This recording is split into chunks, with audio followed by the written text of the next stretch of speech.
Hi everybody, this is a quick video showing you how to take through Design Space this new little SVG for a confetti box or a candy box or a hanging pomander or whatever you decide you're going to make with it, because it can be resized and because you get these three different versions with cutouts or plain. It's quite a versatile little gift box, really. You can do all sorts with it. I only need to show you it with one, however, because they all behave in exactly the same way. So there's the file in my library.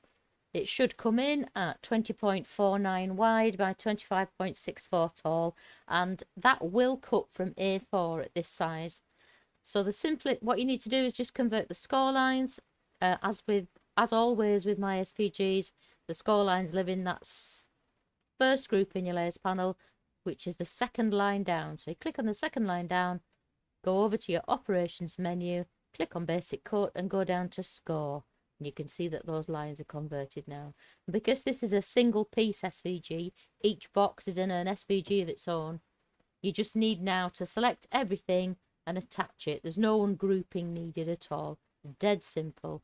Convert that one layer to scores, select everything and attach. Right, so we'll click make it and I'll show you what happens. You'll notice that you can't select A4 from your list of materials, but you can use the standard mat.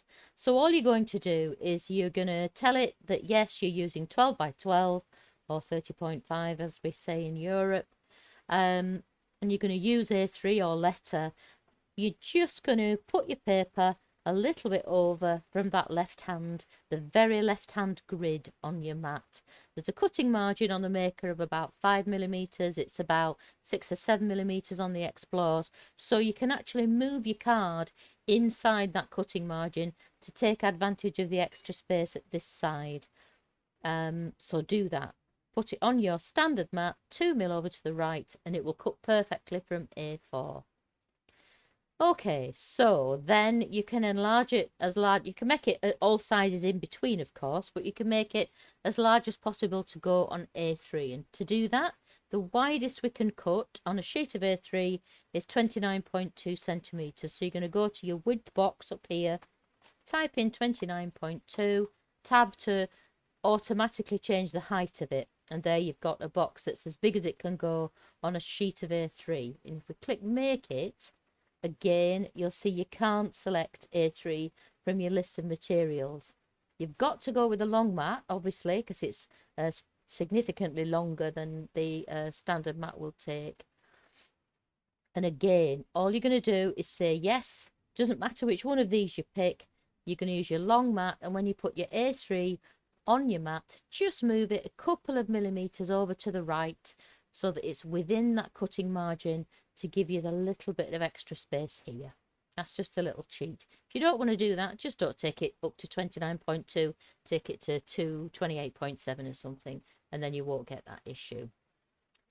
Okay, then we can make it from, also if you want, if all you've got is 12 by 12, but you want to go bigger than A4, let's just go back to the size it was before. So that's the size it comes in at. So you've got about 30.5 depth to play with on a sheet, a standard sheet that will go on your. So let's have a look. I think we probably have to make that 29.2 actually. So let's just make the length 29.2 and see what happens. Yeah, so there you've got your standard mat, and you can choose 12 by 12 paper. But as you can see, if you rotate that, you can actually make it bigger, but I don't think you can resize it on this mat. No. But, so what we'll do is we'll go back onto the canvas and just see if we can make that a little bit bigger. This is only for people who've only got the standard mat, only got 12 by 12, but want to make this as big as they can possibly can. So, I think I would bring in a shape and I will make it 30 square. Send it to the back. And then here's the piece that was at the same orientation as it comes in. But as we noticed there on the mat, we could actually rotate it and take it a bit bigger. We've got quite a bit to play with, haven't we? I'm just going to zoom out a bit. So you can just play with it. That might be a bit too big. Yeah. So I'm looking. Let's drag it in so we can see. I'm looking to make sure the hearts fit at the top and the point still fits at the bottom. And as long as you drag on a corner, you don't need to worry about the proportions of it. It will all do it in scale. So look at that. That's gone quite a bit bigger. So let's get rid of that shape now and send that and see what happens. It's going to turn it that way round. But all we'll do is it should let you rotate it. Yeah, there we go. Right. No, it's, yeah, when it goes red like that, it's saying it can't rotate it anymore. Now then, if we now try and choose, it won't let us choose 12 by 12 paper anymore. But if we look at this here, there's the 30 mark, there's the 31. So this line here would be the end of your sheet of 12 by 12.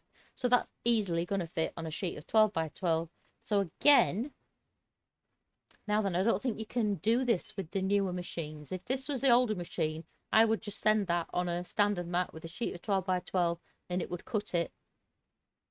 I don't think you can fool the new machines, so I'm not sure if this helps you really. You'd probably still have to use a long mat. I think it checks the size of the mat that you're using. But anyway, for those of us who are using the older machines, that's the way to fool it. So I hope that helps. If you've got any more questions, don't hesitate to come back to me. You can ask on Etsy or Facebook, and I'll answer. And I'm always happy to help. Okay, thanks a lot. Bye.